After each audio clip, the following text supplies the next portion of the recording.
out of the frying pan and into the fire. Let's get out of the frying pan and into the fire. How on earth can that be used to supersize and grow our business? It absolutely positively can in many ways. This is one of those idioms that's been around for centuries. It was actually documented in English in 1528. It is from Proverbs. It is a fable that in the 15th century it made its way eventually into the Aesopic canon. So it's an idiom that's been with us for a long time.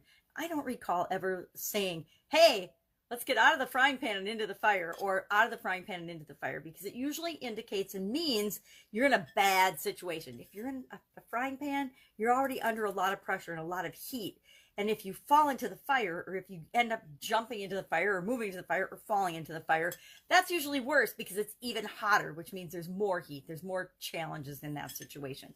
Now, anybody who's started a business knows what it feels like maybe to go out of the frying pan and into the fire. Many of us have left corporate jobs and the security of corporate America and our professions to start our own businesses, which many people consider out of the frying pan and into the fire, because you've left something where you know how much you're going to get paid every week. You've got a steady income in most jobs, and you find that everything is now your responsibility.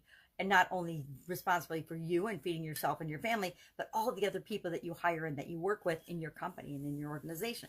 So a lot of times that can feel like more pressure. It can feel hotter. It can feel like things are heating up.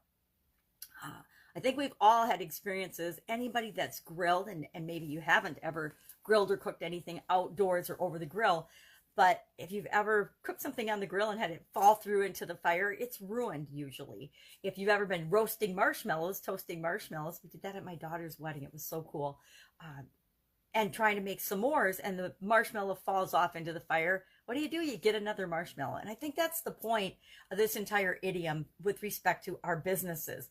We're going to try things. We're going to do things. And sometimes things are going to get worse. We're going to go for goals. We're going to go for projects. We're going to form relationships with vendors and customers that maybe aren't right for us. And then we're going to learn from that. It might get worse, but then we're going to learn from that, and we're going to continually improve and make our situation better.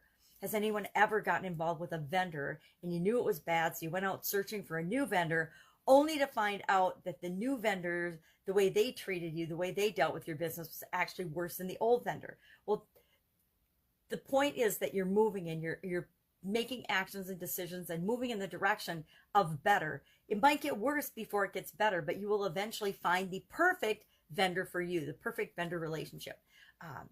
The economy, things outside of our control. COVID's been a huge example of that.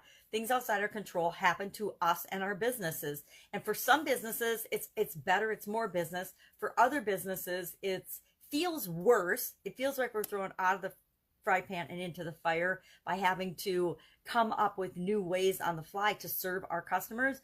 But in the long run, it will be better for us because it's made us be more agile, be more creative, be more customer centric and customer focused to ensure that we are meeting our customers' needs. Although in the process, it feels like out of the fry pan into the fire. Sometimes things get worse before they get better. I would love to know your personal experiences with this idiom. I don't think I've ever said out of the fry pan and into the fire, but I've definitely experienced and felt this particular idiom in a lot of different ways. When I started any of my businesses, I often felt like I was out of the fry pan and into the fire. When I've switched companies, thinking that I was going from an environment or a place that I didn't really feel like I fit in corporate America to another one, a couple of those changes, I found out that the industries that I switched into actually had more problems or were worse, or were a worse fit for me personally than the one I had been in. And then what did I do? I moved on to the next thing. So the key to being successful with this idiom, this particular phrase, out of the frying pan and into the fire, isn't to stay in the fire. It's to continue to move and jump out of the fire. If you happen to end up in the fire like our poor turkey, you don't stay there and cook. You jump out and you jump to the next thing faster and faster and faster until you find the ideal, perfect place and situation for you. Same thing with our customers. Has anyone ever had a customer that was not right for your business, or what I consider a bad customer? Because there is such a thing as a bad customer. Not a bad person, but a bad customer for you and your business.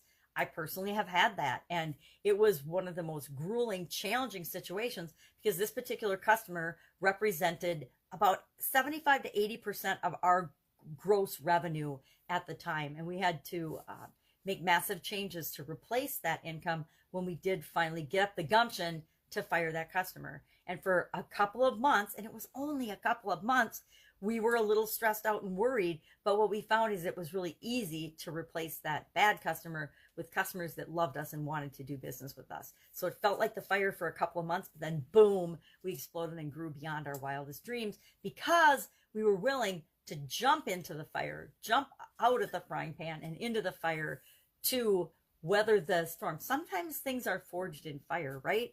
It's our challenges and our difficulties and the problems that we have and the obstacles that we face that forge us and make us who we are as business owners and leaders. And it determines how we show up in the world. It's not the easy, cushy times and where everything is going right and well for us that we learn and grow. It's the times that we're challenged.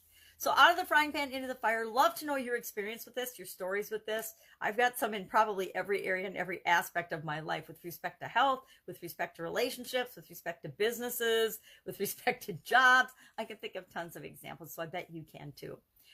That's it. Go out, have an absolutely amazing day, and I will be with you tomorrow with another interesting idiom. What does it mean? Where does it come from? And how might you use it in your business right now? Take care.